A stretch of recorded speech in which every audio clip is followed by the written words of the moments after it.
Elevator চ্যানেলে আমি তোমাদেরকে ওয়েলকাম জানাচ্ছি।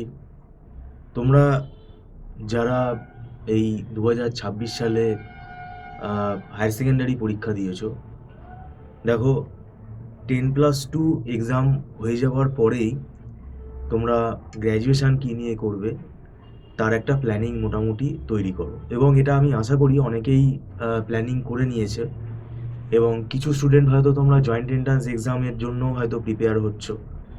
এখন ব্যাপারটা হচ্ছে অনেকে বিসিএ কোর্সের জন্যও কিন্তু ভাবে, মানে বিসিএ কোর্স করতে চায়।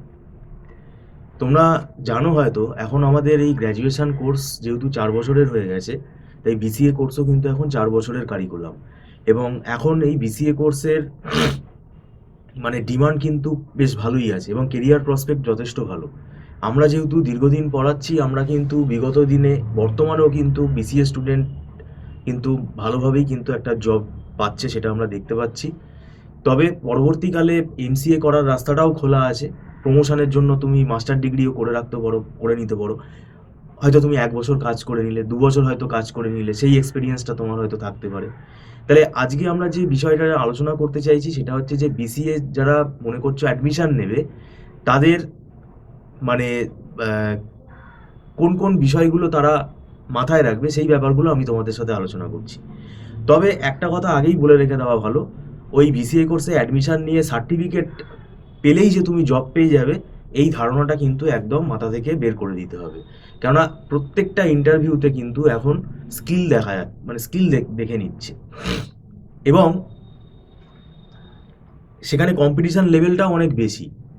এবং যেটা স্টুডেন্টরা ভুল করবে, তারা হচ্ছে সেমেস্টারে কিন্তু গাফিলতি করে, তারা সেমেস্টারের সাবজেক্টগুলোকে অ্যাভয়েড করে, সেইখান থেকেই কিন্তু কোশ্চেন আসে।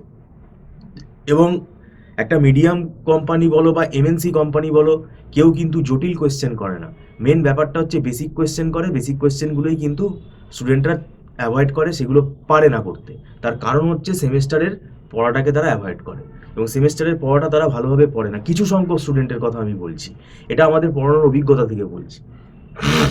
সেটা অবশ্যই কিন্তু করা উচিত না, এবং আমাদের সেমেস্টারের যে সাবজেক্টগুলো আছে এইগুলো কিন্তু পরবর্তীকালে আমাদের কাজে লাগবে। আমাদের এই সাবজেক্টিভ নলেজটাও কিন্তু ভীষণ দরকার। এবং যারা এই ফার্স্ট সেমেস্টারে অ্যাডমিশান নেবে, দেখবে ফার্স্ট সেমেস্টারেই কিন্তু তোমাদের আইটির পেপার চলে আসে, এবং সিলেবাসগুলো কিন্তু আমাদের অনেক বড়। মানে সেমেস্টারে যে সময়টা পাই, সেই সময়টা কিন্তু আমাদের সিলেবাস কমপ্লিট করার জন্য কিন্তু খুব একটা বেশি আমরা পাই না। সেই জন্যই আমি তোমাদের বলছি যে বিসিএতে অ্যাডমিশান নাও। বিসিএতে অ্যাডমিশান প্রসেস দেখো একটা না একটা সময় কমপ্লিট হয়ে যাবে, কিন্তু ফার্স্ট সেমেস্টারের সিলেবাসটা তোমরা ডাউনলোড করো ওয়েবসাইট থেকে, এবং ফার্স্ট সেমেস্টারের পড়া আমি বলবো এখন থেকেই শুরু করে দাও। যারা মনস্থির করে নিয়েছে যে বিসিএ পড়বেই, তারা কিন্তু বলবো আমি এখন থেকেই পড়া শুরু করে দাও।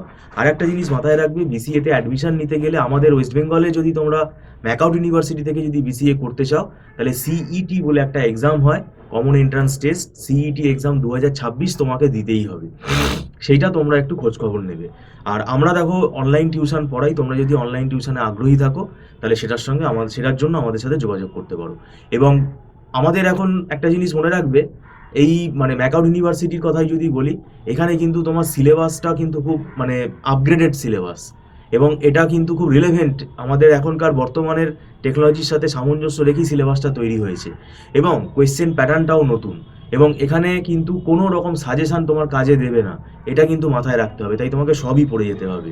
তাই অ্যাডমিশান নিয়ে বিসিএ করব এই সময় তোমাকে একটা জিনিস ক্লিয়ার করে নিতে হবে, সেমেস্টারের পড়াটা যেন তোমাকে বুঝে পড়তে হবে, এবং এটা কনসেপ্ট ক্লিয়ার করে পড়তে হবে। তো যাই হোক, ভিডিওটা সম্পূর্ণ দেখার জন্য থ্যাংক ইউ সো মাচ।